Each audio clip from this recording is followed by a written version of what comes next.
Hello, investors and traders. Hope all are doing well.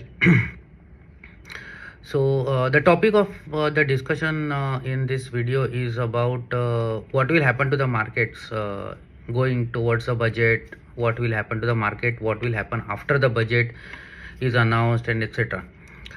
Now, the point is that there are many sectors which the investors can look at. Okay, there are sectors where the stocks have gone up, whereas like if you consider defense sector, your Hindustan Aeronautics, BEL, etc., they are all gone up. So the point is that they are getting order flows. Government is giving them orders, and people are buying the stocks based on that order flow, without understanding that these companies will have to execute those orders, and those order execution sometimes is very high. Sometimes it takes months or years to execute those orders, and accordingly then that profit will get reflected in the books of accounts of those companies. Now if you are going to buy based on order flow, like okay, some company has received an order, first thing you have to ask is कितना दिन लगेगा ये order complete होने में, ये order execute होने में कितना टाइम लगने वाला है. अगर ये ऑर्डर एग्जीक्यूशन में 8 महीने लगने वाले हैं, 9 महीने लगने वाले हैं, तो इसका पेमेंट शेड्यूल क्या है, उसका माइलस्टोन क्या है, ये पेमेंट कभी मिलने वाला है इनको. अगर इनका पेमेंट माइलस्टोन अगर समझो कॉन्ट्रैक्ट में क्या है वो ऑर्डर का, उसको एडवांस समझो 10% एडवांस है, फिर बाकी का 20% ये माइलस्टोन कंप्लीशन पे, 20% वो माइलस्टोन कंप्लीशन पे. तो ऐसा अगर करेंगे तो उसका क्वार्टरली रिजल्ट के हिसाब से आपको पता चलेगा कि जून क्वार्टर में कितना उसका पेमेंट आने वाला है, सितंबर क्वार्टर में कितना आएगा, दिसंबर क्वार्टर में कितना आएगा. वो हिसाब से आपको देखना है उसका मार्जिन कितना है, वो हिसाब से प्रॉफिटेबिलिटी वैसा आने वाला है.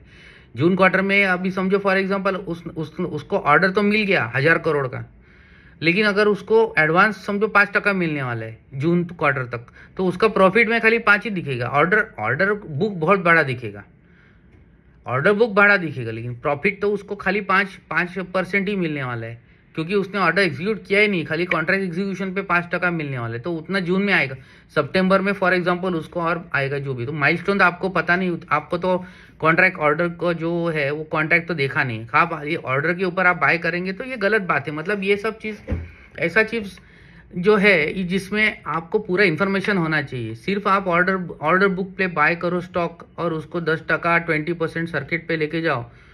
20% सर्किट से बचो बस. 20% सर्किट का उसको राम राम बोलो कि नहीं हमको नहीं चाहिए, बाय नहीं करना है. कोई कंपनी आप मेरे को सिंपल चीज़ बताओ, अगर प्राइस 20% बढ़ता है एक दिन में, ये क्या एक दिन में वो 20% का प्रॉफिट बनाएगी क्या कंपनी? साल का प्रॉफिट एक दिन में मिलेगा? कोई भी कंपनी का पॉसिबल है क्या, कितना भी बड़ा कंपनी हो.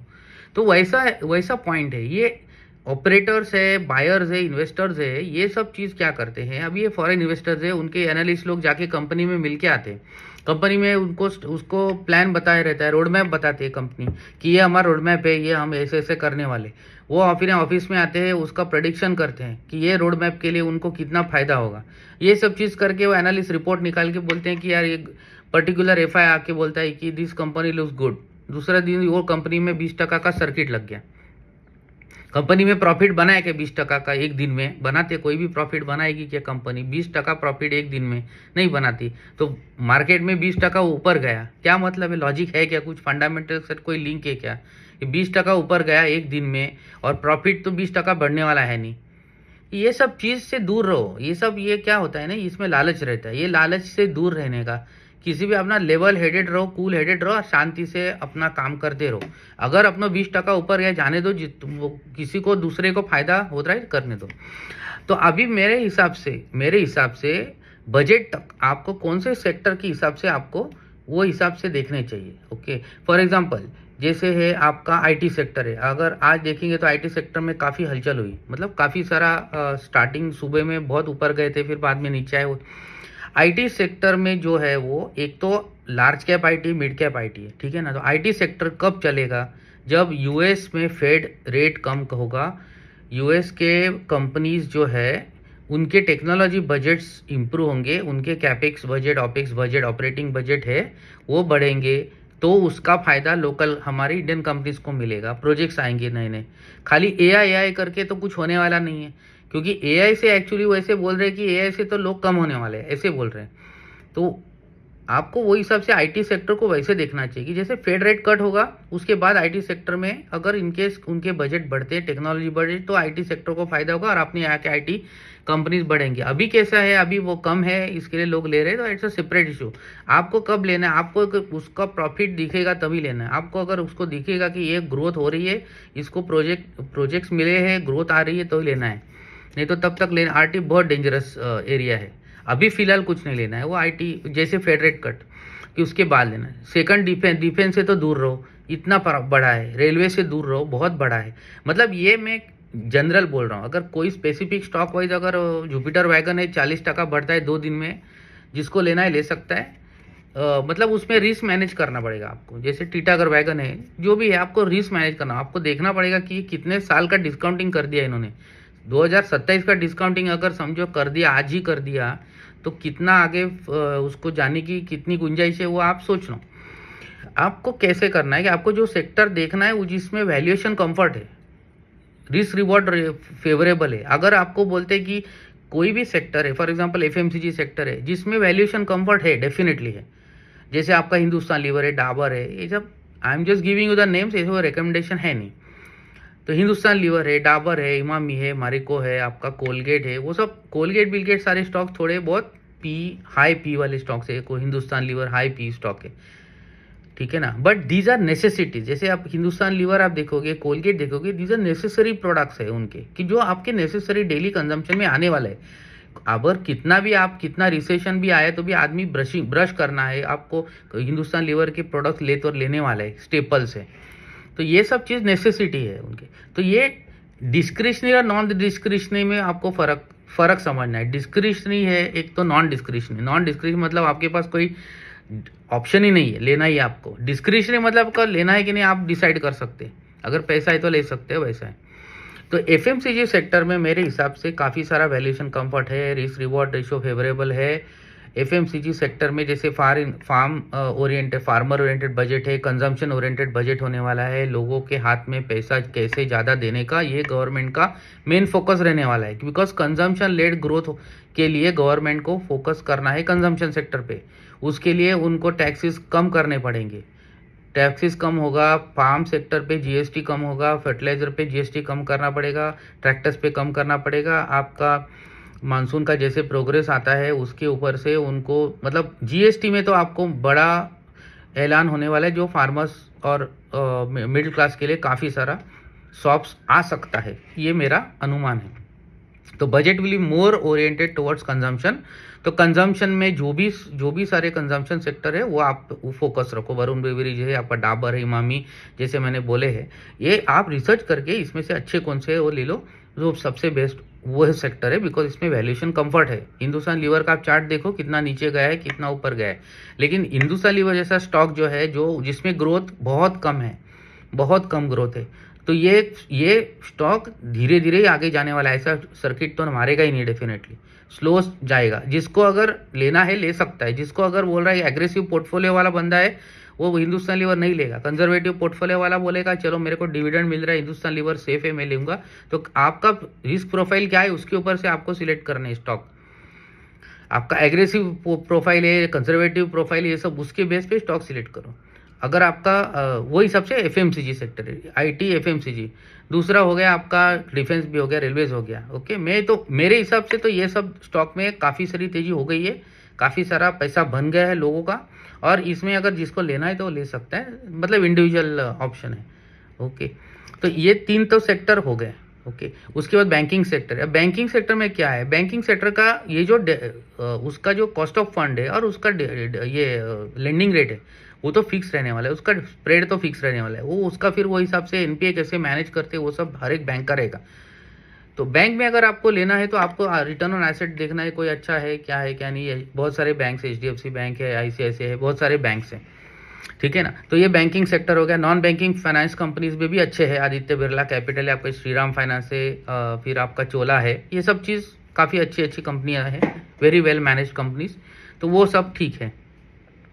तो ये सब सेक्टर वाइज, ये सब सेक्टर से अलग अलग। फर्टिलाइजर सेक्टर है, फर्टिलाइजर सेक्टर के शॉप्स आने वाले गवर्नमेंट से आ सकते हैं, जीएसटी का आ सकता है शॉप, ये सब। तो फर्टिलाइजर सेक्टर के लिए अच्छे गवर्नमेंट की तरफ से शॉप्स आ सकते हैं, तो वो एक अच्छा सेक्टर है। तो ये सब सेक्टर में आपको फोकस करना है। तो अभी कंज्यूमर सेक्टर बहुत बड़ा सेक्टर है, तो उसमें आपको देखना है कौन से अच्छे स्टॉक्स है जिसमें मैनेजमेंट अच्छी है, आरओई अच्छा, आरओसी अच्छा है, आरओई रिटर्न ऑन इक्विटी बहुत इंपॉर्टेंट होता है, तो वो सब देखना है आपको। तो उसमें बहुत सारे कंपनी, नेस्ले है, कोलगेट है, आपके मल्टीनेशनल कंपनीज है। फिर कैपिटल गुड्स सेक्टर एक है जिसमें एबीबी, सीमेंस, थर्मैक्स, कमिंस, ये सब कंपनीज आती है। तो ये कैपेक्स ओरिएंटेड है, कैपिटल गुड्स सेक्टर है। कैपिटल गुड्स सेक्टर पे भी बहुत सारे भाव चले हुए हैं। ये सब कंपनीज बहुत हाई टॉप पे रहे, सीमेंस, एबीबी, ये सब चीज़ बहुत टॉप पे। आपको लेना है तो ले सकते हैं, लेकिन आपका रिस्क प्रोफाइल है, आप अपने रिस्क संभालो। उसमें वैल्यूएशन कंफर्ट बहुत कम है, नीचे आने के चांसेस ज़्यादा है। और कैपेक्स गवर्नमेंट का जो फोकस रहने वाला है वो धीरे, थोड़ा कम कैपेक्स पे होगा, ज़्यादा कंजम्पशन पे ज़्यादा होने वाला है ये बजट में, ऐसा मेरा अनुमान है। तो वो हिसाब से कैपिटल गुड्स के लिए थोड़ा एलोकेशन वो हिसाब से कम रहेगा, रोड्स के लिए कम रहेगा। तो वो हिसाब से आपका पोर्टफोलियो बनाना है, जिससे आपको वो हिसाब से आपका पोर्टफोलियो अलाइंड रहेगा कि जो बजट में क्या आने वाला है उसके भी। लेकिन मुझे लग रहा है कि बजट के बाद शायद बहुत बड़ा प्रॉफिट बुकिंग हो सकता है। ये बजट तक अगर इन लोग इंडेक्स ऐसा ही मेंटेन करेंगे या ऊपर लेके जाएंगे, तो बजट के बाद बजट अनाउंस होगा, जो भी अच्छे पॉइंट्स आएंगे, और ये जो है तो पॉपुलिस्ट बजट मोर और लेस होने वाला है, पॉपुलिस्ट बजट होने वाला है। तो जैसे अगर बोलते हैं कि ज़्यादा इसमें से अगर आपको देखना है तो ये इसमें टैक्स बढ़ने का चांसेस बहुत ज़्यादा हो सकता है। मतलब फार्मर्स के लिए तो ठीक है, मतलब उनके लिए तो वो तो मतलब उनको रेड कारपेट है, तो उसको तो कोई प्रॉब्लम नहीं है, वहाँ पे तो सब कुछ मिलने वाला है उनको। लेकिन कहाँ से आएगा वो पैसा? उधर चला गया तो कहीं से तो पैसा गवर्नमेंट को उठाना पड़ेगा ना, तो कहाँ से उठाओगे आप? अब F&O पे नज़र है, हाई वॉल्यूम्स हो रहे हैं, ये सब चीज़ तो आपको तो मालूम ही है क्या क्या चल रहा है। उसमें अगर कुछ नया कुछ आता है तो वो तो मतलब जो आएगा तब देखेंगे, लेकिन उस पे तो नज़र है। तो उसमें F&O पे शायद थोड़ा बहुत टैक्स का, TDS का जो कुछ तो डिस्कशन हो रहा है उस पर शायद आने का चांस है। तो आप उस पर सतर्क रहो और रेडी रहो, क्योंकि टैक्स गवर्नमेंट को कहीं से तो टैक्स करना ही है, हाई टैक्स लगाना ही है, क्योंकि उनको कंजम्पशन को किक स्टार्ट करना है, कंजम्पशन को। तो वो हिसाब से बजट होने वाला है, पॉपुलिस्ट बजट मोर और लेस होगा। लेकिन उसमें ऐसा नहीं कि ओनली पॉपुलिस्ट होगा, उसमें ऐसे भी कदम लिए जाएंगे जिससे इकोनॉमी को, capital goods improvement, roads, railway, ये सब चीज़ में भी पैसा आने वाला है। तो लेकिन बजट के बाद मुझे लग रहा है कि शायद बड़ा प्रॉफिट बुकिंग आ सकता है, बिकॉज उसके बाद जो स्टेट इलेक्शंस आएंगे उसमें, उसके लिए फिर बाजार वेट करेगा कि स्टेट इलेक्शन के रिजल्ट्स, महाराष्ट्र के असेंबली इलेक्शन रिजल्ट आएंगे, वो सब चीज़, वो तो मतलब हर 5 साल में तो कुछ ना कुछ तो आने ही वाला है, तो वो तो है। तो आपको देखना है कि ये बजट तक आपके पोर्टफोलियो को में कैसे कौन से स्टॉक बेनिफिशियल है बजट के अनाउंसमेंट्स में। बजट, लेकिन बजट जो है ना, ये एक एक्सरसाइज, एक हर साल का एक फॉर्मेलिटी होता है।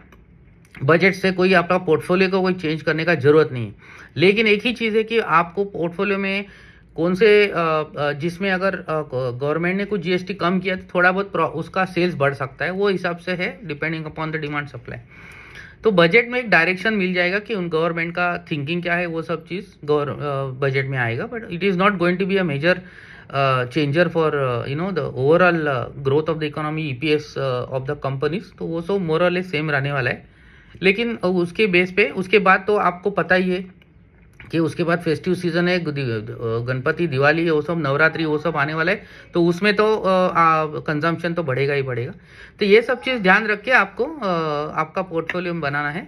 तो I think I will and here. तो आप अपने हिसाब से आपका जो रिस्क प्रोफाइल, उसके हिसाब से आप ले सकते हैं। Thank you.